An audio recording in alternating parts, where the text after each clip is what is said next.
الحمد لله والصلاة والسلام على رسول الله وعلى آله وصحبه ومن والاه. أيها الإخوة المشاهدون، سلام الله عليكم ورحمته وبركاته.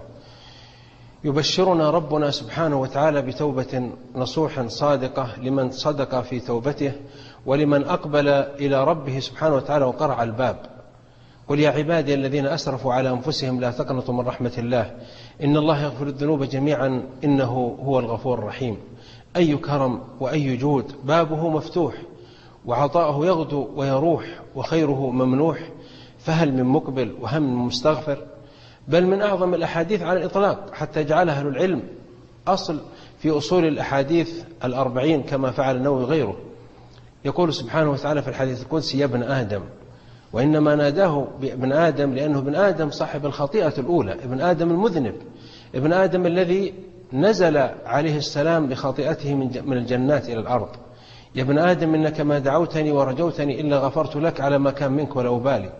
يا ابن آدم لو بلغت ذنوبك عنان السماء ثم استغفرتني غفرت لك ولا أبالي. يا ابن آدم لو أتيتني بقراب الأرض خطايا ثم جئتني لا تشرك بي شيئا لأتيتك بقرابها مغفرة. هل بعد هذا الكرم من كرم؟ هل في العالم أحد يتفضل على الناس إلا رب الناس بهذا الكرم؟ بل إن الواحد الأحد وعد من فعل فاحشة وتاب بجنات ومغفرة، ليس مجرد المغفرة أو مجرد العفو فقط. قال: والذين إذا فعلوا فاحشة أو ظلموا أنفسهم ذكروا الله فاستغفروا لذنوبهم ومن يغفر الذنوب إلا الله ولم يصروا على ما فعلوا وهم يعلمون أولئك جزاؤهم مغفرة من ربهم وجنات تجري من تحتها الأنهار خالدين فيها ونعم أجر العاملين. أيها المسلم، أيتها المسلمة، لا يتعاظم أحدكم ذنبه أن يستغفر منه ولو بلغ عنان السماء، ولو كان كالجبال، ولو كان كالعظاه، ولو كان كالمحيطات، لأنه يتعامل مع رب كريم غفور خلق الإنسان من الطين ويعلم سبحانه وتعالى بضعف الإنسان وعجز الإنسان وخطيئة الإنسان، فإذا أقبل وتاب وعاد تاب الله عليه.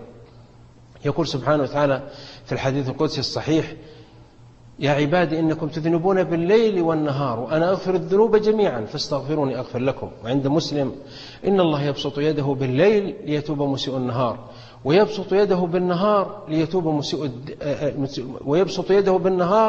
ليتوب مسيء الليل حتى تطلع الشمس من مغربها. حضرت الوفاة الإمام الشافعي العالم الرباني المجدد القدوة، فبكى وقال: ولما قسى قلبي وضاقت مذاهبي جعلت الرجا ربي لعفوك سلما تعظمني ذنبي فلما قرنته بعفوك ربي صار عفوك أعظما. عفو الله أعظم من ذنبك، عفو الله أكبر من خطيئتك، مغفرة الله أوسع من كل ما اقترفته. لا تصاب بالإحباط، لا تيأس من روح الله، لا تقنط من رحمة الله، اقرع الباب مهما كررت من الذنوب، مهما عثرت، مهما أذنبت، مهما أخطأت، تعال واستغفر وتب إلى الله وراجع نفسك، فإن الله يتوب على من تاب، والله يحب التوابين ويحب المتطهرين. كلما أسرفت من الذنوب والخطايا تذكر أن الباري سبحانه وتعالى يغفر الذنوب. حتى أن الشيخ الحافظ ابن تيمية الإمام سأله ابن القيم، يقول: سألت أبا العباس عن حديث أحمد في المسند: لا يقضي الله قضاء للعبد إلا كان خيرا له حتى في الذنب؟ قال ابن تيمية: نعم، حتى في الذنب بشرطه من الندم والتوبة والاستغفار والانكسار والبكاء. ولهذا يقول ابن تيمية، وهذا الكلام أيضا لأبي معاذ الرازي، يقول: لو لم تكن التوبة أحب شيء إليه إلى الله سبحانه وتعالى ما ابتلى بالذنب أعز الناس عليه وهو آدم. يعني أنه لو ليس هناك أحب إلى الله من توبة التائب، ولذلك ابتلى بالذنب أعز الناس عليه وهو آدم ليتوب. ولهذا يفرح سبحانه وتعالى بتوبة التائب.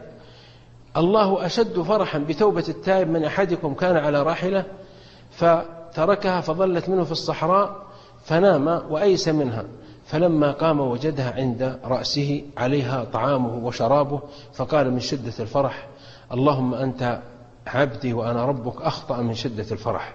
فالله أشد فرحا بتوبة التائب من صاحب الراحلة إذا ظلت.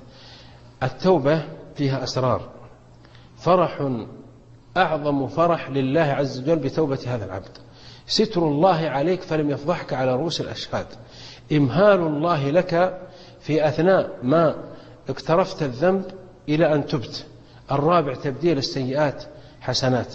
التوبة هي أقرب طرق إلى الجنة. التوبة بطاقة يدخل بها الإنسان مباشرة جنة النعيم. التوبة هي نهر يغتسل منه الإنسان. التوبة هي حق مشروع لكل إنسان. التوبة ترفع عنك مسألة العصمة التي ليست إلى الأنبياء. التوبة عظيمة، جربها. عسى الله أن يتوب علينا وعليكم جميعا. عسى الله أن يعتق رقابنا من النار. إن الملوك إذا شابت عبيدهم في رقهم عتقوهم عتق أبرار، وأنت يا خالقي أولى بذا كرما قد سبت في الرق فاعتقنا من النار. وإلى لقاء. سلام الله عليكم ورحمته وبركاته. جربتها